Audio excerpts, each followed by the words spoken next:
ఆరు ముగ్గు వేస్తున్న బాగితో మాట్లాడిన తర్వాత నీలాగా ఉండడం చాలా కష్టం మిస్ అమ్మ. నీలాంటి కోడలు మా వాళ్ళకి దొరకడం నిజంగా అదృష్టం అని చెప్పి అంటూ ఉంటుంది. ఏంటక్క, నేనేదో గొప్ప పని చేసినట్టుగా అందరూ అలా పొగడుతున్నారు.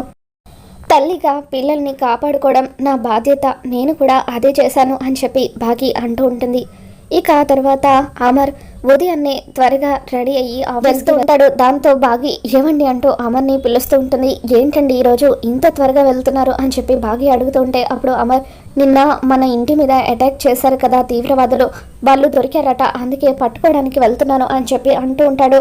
ఇక దాంతో బాగి జాగ్రత్త అండి అని చెప్పి అమర్తో అంటూ ఉంటుంది. నేను జాగ్రత్తగానే ఉంటాను మిస్ అమ్మ అని చెప్పి ఇక అలా అమర్ వెళ్ళిపోతూ ఉంటాడు.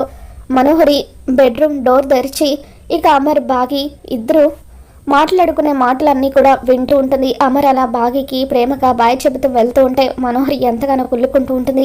ఇక ఆ తర్వాత అమర్ కార్ దగ్గరికి వెళ్తూ ఉంటాడు. అప్పుడు బాగి వెనకాలే పరిగెత్తుకుంటూ ఏమండి అంటూ అమర్ని పిలుస్తూ ఉంటుంది. దాంతో అమర్ ఏంటి మిస్ అమ్మ అని చెప్పి అంటూ ఉంటే అప్పుడు బాగి అమర్ దగ్గరికి వచ్చి నాతో మీరు ఏమైనా చెప్పాలా అండి అని చెప్పి అడుగుతూ ఉంటుంది. దాంతో అమర్ థ్యాంక్స్ మిస్ అమ్మ, నిన్న నువ్వు చేసిన దానికి ఒట్టి థ్యాంక్స్ చెప్పి సరిపెట్టలేను, కానీ ఏం చేయాలో కూడా తెలియడం లేదు అని చెప్పి అమర్ అంటూ ఉంటాడు. ఇక దాంతో బాగి ఏంటండి మీరు నాకు థ్యాంక్స్ చెప్తున్నారు, తల్లిగా పిల్లల్ని కాపాడడం నా బాధ్యత. ఎప్పుడైతే నేను ఈ ఇంటి కోడలిగా అడుగు పెట్టానో అప్పుడే ఆరు అక్క పిల్లల బాధ్యతను నాకు అప్పగించింది. ఆరు అక్క నమ్మకాన్ని నిలబెట్టుకోవాల్సిన బాధ్యత నా మీద ఉంది కదా అని చెప్పి పిల్లల గురించి ఇంట్లో వాళ్ళ గురించి మీరు ఏం కంగారు పడకండి, నేనుండగా ఇంట్లో వాళ్ళను ఎవరు కూడా ఏమి చేయలేరు అని చెప్పి బాగి అంటూ ఉంటే ఇక దొంగచాటుగా మనోహరి వాళ్ళిద్దరి మాటలు వింటూ ఎంతగానో జెలస్గా ఫీల్ అవుతూ ఉంటుంది. ఇక ఆ తర్వాత అమర్ సరే మిస్ అమ్మ జాగ్రత్త అంటూ ఇక నేను వెళ్ళొస్తాను అంటూ బాయ్ చెప్పి అక్కడి నుండి వెళ్తూ ఉంటాడు. ఇక అప్పుడు అమర్ ఒక్క క్షణం ఆగిపోవడంతో ఏంటండి ఏమైనా చెప్పాలా అంటూ బాగి అమర్ చేతులు పట్టుకొని అడుగుతూ ఉంటుంది. అమర్ బాగి వైపు అలా ప్రేమగా చూస్తూ ఉంటాడు.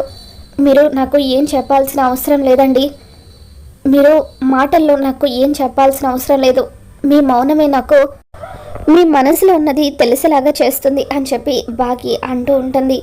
ఇక ఆరు కూడా వాళ్ళిద్దరిని చూసి చాలా సంతోషపడుతూ ఉంటుంది. మిస్ అమ్మ వెళ్ళొస్తాను, ఒక్కసారి నాకు ఎదురొస్తావా అని చెప్పి అమర్ అడుగుతాడు. ఇక దాంతో బాగి ఎంతగానో ఆనందపడుతూ అలా అమర్కి ఎదురుగా వస్తూ ఉంటుంది. ఇక అమర్ కారులో వెళ్ళేటప్పుడు కూడా అలా విండోల నుండి బాగి వైపు చూస్తూ ఉంటే బాగి అలా అమర్ కళ్ళల్లోకి ప్రేమగా చూస్తూ బాయ్ చెబుతూ ఉంటుంది. వాళ్ళిద్దరి మధ్య బంధం బలపడుతూ ఉండడంతో అదంతా చూస్తున్న మనోహరికి చాలా జెలస్గా అనిపిస్తూ వస్తే బాగి ఏదో ఒకటి చెయ్యాలి, నిన్ను అమర్కి దూరం చేయాలి అని అనుకుంటూ ఉంటుంది. మరో పక్క నలుగురు పిల్లలు కూడా రూమ్లో మాట్లాడుకుంటూ ఉంటారు. ఎక్స్కర్షన్కి వెళ్లకుండా అవుతుందని అస్సలు అనుకోలేదు అని చెప్పి వాళ్ళు మాట్లాడుకుంటూ ఉంటే ఇక అంజు ఎంతగానో ఆనందపడిపోతూ ఉంటుంది. మరి ఇంకెందుకు ఆలస్యం, వెంటనే ప్రిన్సిపల్ మేడంకి ఫోన్ చేసి ఎక్స్కర్షన్కి రావట్లేదని చెప్పండి అని అంటూ ఉంటే అప్పుడు ముగ్గురు పిల్లలు కూడా సీరియస్గా చూస్తూ ఉంటారు. అదేంటి నా వైపు కోపంగా చూస్తున్నారు, మీరు అనుకునేదే కదా నేను కూడా చెబుతున్నాను అని అంటూ ఉంటే నువ్వు జాలీగా చెబుతున్నావు, మేము బాధతో చెబుతున్నాం, అదే నీకు మాకు తేడా అని చెప్పి అంటూ ఉంటారు. ఇక ఆ తర్వాత అమ్ము ప్రిన్సిపల్ మేడంకి ఫోన్ చేస్తుంది. ఇక అప్పుడే బంటి ప్రిన్సిపల్ మేడంకి ఎదురుగా కూర్చొని చిప్స్ తింటూ ఉంటాడు.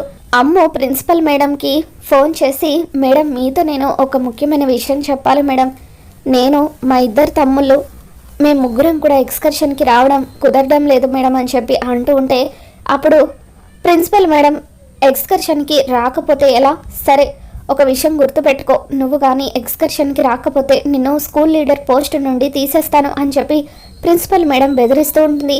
ఇక దాంతో ఫోన్ పెట్టేసిన తర్వాత అమ్ము ఆనంద్ ఆకాష్ వీళ్ళు ముగ్గురు కూడా ఎంతగానో ఫీల్ అవుతూ ఉంటారు. అమ్ము వాళ్ళు కూడా ఎక్స్కర్షన్కి వెళ్ళకపోవడంతో ఇక అంజు ఎంతో హ్యాపీగా ఫీల్ అవుతూ డ్యాన్సులు వేస్తూ ఉంటుంది. ఇప్పుడు మాట్లాడకుండా స్నాక్స్ గురించి, బట్టల గురించి, లేదంటే నన్ను తీసుకువెళ్లకుండా మీరు ముగ్గురు మాత్రమే ఎక్స్కర్షన్కి వెళ్ళాలని ప్లాన్ చేస్తారా అని చెప్పి నాకు ఇప్పుడు చాలా జాలీగా ఉంది అని చెప్పి అలా అంజు ఆనందంతో బెడ్ మీద డ్యాన్సులు వేస్తూ ఉంటుంది. మరో పక్క ప్రిన్సిపల్ మేడం బంటితో ఎక్స్కర్షన్కి ఆ అమ్ము వాళ్ళు రావడం లేదట, ఇక నీకే స్కూల్ లీడర్ పోస్ట్ ఖాయం అని చెప్పి అంటూ ఉంటుంది. మరోపక్క అరవింద్ తన మనుషులను కొడుతూ ఉంటాడు. పెద్ద పోటుగాళ్ళలాగా వెళ్లారు. ఆ అమరేందర్ కుటుంబాన్ని ఏమీ చేయలేకపోయారు. ఒక పక్క పిల్లల్ని కిడ్నాప్ చేయమంటే అది చేత కాలేదు. అమరేంద్ర లేని టైం చూసి బంగారు పల్లెంలో తన కుటుంబాన్ని పెట్టించినట్టుగా మీకు అప్పగించాను, అయినా సరే ఏమీ పీకలేకపోయారు అని చెప్పి అతను తన మనుషులను కొడుతూ ఉంటే ఇక అప్పుడు వినోద్ అనే అతను అన్న, ఆ అమరేంద్ర కుటుంబంలో మనుషులు మామూలు కాదు. ఆ అమరేంద్ర తన భార్యను ఒక షేర్ లెక్క తయారు చేశాడు. ఆ అమ్మాయి చూడ్డానికి మాత్రమే సన్నగా ఉంటుంది, కానీ మా అందరినీ చితక్కొట్టేసింది. ఆ అమ్మాయి కళ్ళల్లో చూడటానికి భయంగా అనిపించిందంటే ఆ అమ్మాయి ఎలా ఉంటుందో ఒక్కసారి మీరే ఆలోచించండి అన్న. ఒక గంట ఆ అమ్మాయి చేతుల్లో దెబ్బలు తింటేనే మేము ఇంతలా వణికిపోతున్నామంటే ఆ అమ్మాయి మామూలుది కాదు. మనం ఆ అమరేంద్రను ఏమైనా చేయాలంటే అప్పుడు ఆ అమరేంద్ర పక్కన తన పిల్లలు ఉండకూడదు, తన భార్య కూడా ఉండకూడదు. ఆ ముసలోడు కూడా మామూలుడు కాదు, గన్ పట్టుకొచ్చి మమ్మల్ని షూట్ చేయబోయాడు అని చెప్పి అలా అమరేంద్ర కుటుంబం గురించి వినోద్ అరవింద్కి చెబుతూ ఉంటే ఇక అప్పుడు అరవింద్ ఏదో ఒక విధంగా తన పిల్లలను మనం అటాక్ చేయాలి, ఆలోచించండి. ఆ అమరేంద్ర పిల్లలు ఎక్స్కర్షన్కి వెళ్తున్నారని విన్నాను. వాళ్ళు ఎక్స్కర్షన్కి వెళ్ళినప్పుడు వాళ్ళ మీద మనం అటాక్ చేయాలి అని చెప్పి అరవింద్ అంటూ ఉంటే ఇంత జరిగిన తర్వాత ఆ అమరేంద్ర తన పిల్లల్ని ఎక్స్కర్షన్కి పంపిస్తాడా అని చెప్పి వినోద్ అంటూ ఉంటాడు. ఖచ్చితంగా పంపించాలి, పంపించేలాగా నేను ప్లాన్ చేస్తాను. ఇప్పుడు మన వల్ల ప్రమాదం లేదని అమరేంద్ర నమ్మాలి. ప్రమాదం పోలీస్ స్టేషన్లో జైల్లో ఉందని అమరేంద్రకు తెలిసేలాగా చేస్తే అప్పుడు ఖచ్చితంగా తన పిల్లల్ని ఎక్స్కర్షన్కి పంపుతాడు. అలా జరగాలంటే మీరే పోలీసులకు కావాలని పట్టుబడండి, కానీ ఆ అమరేంద్ర దృష్టిలో వాళ్ళే మిమ్మల్ని పట్టుకున్నట్టుగా క్రియేట్ చేయండి. అప్పుడు తన కుటుంబం మీద అటాక్ చేస్తున్న వాళ్ళు జైల్లో ఉన్నారని, ఎటువంటి ప్రమాదం లేదని నమ్మిన అమరేంద్ర ఖచ్చితంగా తన పిల్లలను ఎక్స్కర్షన్కి పంపిస్తాడు. అప్పుడు తన పిల్లల మీద మనం అటాక్ చేయొచ్చు అని చెప్పి అరవింద్ ప్లాన్ క్రియేట్ చేస్తాడు. చూడండి, మిమ్మల్ని అందరినీ నేను త్వరలోనే విడిపిస్తాను, మీరేం కంగారు పడకండి అమరేంద్ర. ఈసారి నేను వేసిన ప్లాన్ నీకు ఊహకు కూడా అందదు అని చెప్పి అలా అరవింద్ ఎంతగానో ఆనందపడిపోతూ ఉంటాడు. మరోపక్క మనోహరి అంజలి వాళ్ళ రూమ్కి వస్తుంది. ఇక వాళ్ళంతా బాధగా ఉంటారు. అంజు మాత్రం డాన్స్ వేస్తూ ఉంటే ఓ వీళ్ళందరూ ఎక్స్కర్షన్కి వెళ్ళడం లేదని బాధగా ఉన్నారనమాట. ఏదో ఒకటి చేసి ఆ తీవ్రవాదులు దొరికిపోయారన్న విషయాన్ని వీళ్ళతో చెప్పి వీళ్ళకు దగ్గర అవ్వాలి. బాగి ఎక్స్కర్షన్కి వద్దంటుంది కాబట్టి వీళ్ళందరి దృష్టిలో బాగిని చెడ్డదాన్ని చేయాలని చెప్పి మనోహరి పిల్లల దగ్గరికి వచ్చి ఏంటి పిల్లలు ఎక్స్కర్షన్కి వెళ్ళలేకపోతున్నారని బాధపడుతున్నారా? మీరేం బాధపడకండి, మీరు ఖచ్చితంగా ఎక్స్కర్షన్కి వెళ్తారు అని చెప్పి అంటూ ఉంటే ఎలా వెళ్తామా ఆంటీ, వాళ్ళను డాడ్ పట్టేసుకున్నారా అని చెప్పి అమ్మ అడుగుతూ ఉంటుంది. అవునమ్మో, మీ నాన్న వాళ్ళని పట్టుకోవడము జరిగింది, అందుకే ఇక మనకేం ప్రమాదం లేదు కాబట్టి మీరు హ్యాపీగా ఎక్స్కర్షన్కి వెళ్ళొచ్చు, కావాలంటే అమర్తో నేను మాట్లాడతాను అని చెప్పి మనోహరి అంటూ ఉంటే అయితే ఇప్పుడే మేము మిస్ అమ్మకు ఈ విషయం చెబుతామని పిల్లలు సంతోషంగా బాగి దగ్గరికి వెళ్తూ ఉంటే ఇదేంటి వీళ్ళు నాకు దగ్గర అవుతారనుకుంటే ఆ మిస్ అమ్మకు దగ్గర అవుతున్నారు అని చెప్పి మనోహరి హాల్లోకి వస్తుంది. మిస్ అమ్మ డాడ్ వాళ్ళను పట్టుకున్నారట, నిజమేనా? ఇప్పుడు మేము ఎక్స్కర్షన్కి వెళ్ళొచ్చు కదా అని చెప్పి పిల్లలు అడుగుతూ ఉంటారు. ఏంటి మిస్ అమ్మ, పిల్లలు అనేది నిజమా? ఆ తీవ్రవాదులను అమర్ పట్టుకున్నాడా అని చెప్పి సదాశివం నిర్మలమ్మ అడుగుతూ ఉంటారు. అవును మామయ్య అని చెప్పి బాగి అంటూ ఉంటుంది. ఇక నిర్మలమ్మ అమ్మయ్య ఆ దేవుడి దయ వల్ల వాళ్ళు దొరికేశారనమాట, లేకపోతే ఏ వైపు నుండి వచ్చి నా కొడుకుని ఏం చేస్తారోనని ఎంతో కంగారు పడిపోయాను అని చెప్పి నిర్మలమ్మ అంటూ ఉంటుంది. మిస్ అమ్మ ఇప్పుడు వాళ్ళు దొరికిపోయారు కాబట్టి మేము ఎక్స్కర్షన్కి వెళ్తామని చెప్పి అంటూ ఉంటే అప్పుడు బాగి వద్దమ్మో, ప్రమాదం ఉందని తెలుసు కానీ ఇంత పెద్ద ప్రమాదం అని నేను ఊహించలేదు, అందుకే దయచేసి మీరు ఎక్స్కర్షన్కి వెళ్ళకండి, కావాలంటే ఆ తర్వాత అన్నీ సర్దుమణిగిన తర్వాత మన కుటుంబం అంతా 2 రోజుల పాటు ఎక్కడికైనా వెళ్దామని చెప్పి బాగి అంటూ ఉంటుంది.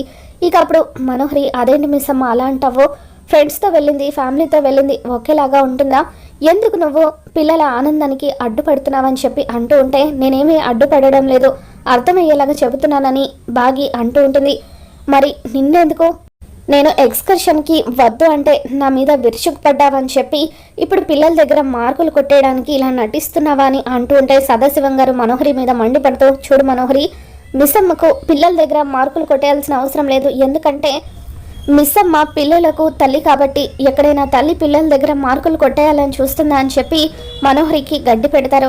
ఇక ఆ తర్వాత బాగి మనోహరితో, చూడండి మనోహరి గారు, నేను ఆలోచించేది పిల్లల సేఫ్టీ కోసమే అని చెప్పి అంటూ ఉంటుంది. ప్లీజ్ మిస్ అమ్మ, మేము జాగ్రత్తగానే ఉంటాము, కావాలంటే టీచర్స్ చేయి పట్టుకునే ఉంటాము, అందరి పిల్లలతోనే ఉంటామని చెప్పి పిల్లలు బతిమలాడుతూ ఉంటారు. చూడండి, స్కూల్లో అంతమంది ఉంటేనే వాళ్ళు అంజుని కిడ్నాప్ చేయడానికి ట్రై చేశారు, అందుకే మీరు జాగ్రత్తగా ఉండాలి అని చెప్పి ఎక్స్కర్షన్కి వెళ్ళకపోవడం మంచిదని బాగి అంటూ ఉంటే, అప్పుడు అంజు, అసలు మనం మిస్ అమ్మని ఎందుకు బతిలాడాలి, డాడ్ ఒప్పుకుంటే మనకి ఎవరి పర్మిషన్ అవసరం లేదు కదా, డాడ్ని ఒప్పిద్దాము, ఎక్స్కర్షన్కి మనం నలుగురం కలిసి వెళ్తున్నామని చెప్పి అంటూ ఉంటుంది. దాంతో మనోహరి, నేను కూడా అమర్తో మాట్లాడి ఒప్పిస్తాను అని చెప్పి పిల్లలకు దగ్గర అవ్వాలని ట్రై చేస్తూ ఉంటే బాగి మనోహరి వైపు కోపంగా చూస్తూ ఉంటుంది. మరి ఈ వీడియో మీకు నచ్చినట్లయితే తప్పకుండా లైక్ చేయండి.